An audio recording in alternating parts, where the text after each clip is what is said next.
बिहान उठ्दा सपना ठुलो, तर खल्ती सधैँ रित्तो छ।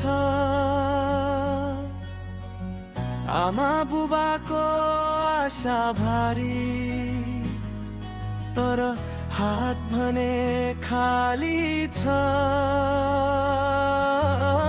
साथी सबै विदेश पुगे, डलर कमाउने भन्छन्। म बेरोजगार बस्दा आफ्नै मनसँग लड्छु म। रित्तो खल्ती भारी सपना कसरी पुरा गरौँ म? देशमै केही गर्न खोज्दा किन रोक्छ यहाँको व्यवस्था? आँसु झर्छ चुपचाप यहाँ, हाँसो देखाउँछु बाहिर म। नेपालमै बस्ने चाहना, तर अवसर कहाँ छ?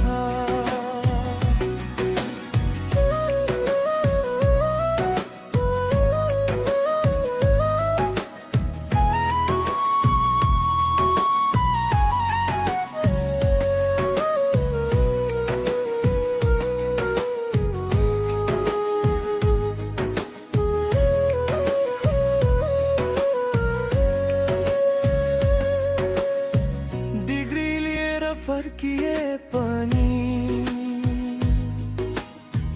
काम पाइन कतै पनि। सिफारिस र चिन्ह बिना ढोका खुल्दैन यहाँ पनि। बुबाको पसिना सम्झेर म झन् कमजोर हुन्छु। आमाको माया सम्झिँदा आँसु रोक्नै सक्दिन। रित्तो खल्ती भारी सपना कसरी पुरा गरौँ म? देशमै केही गर्न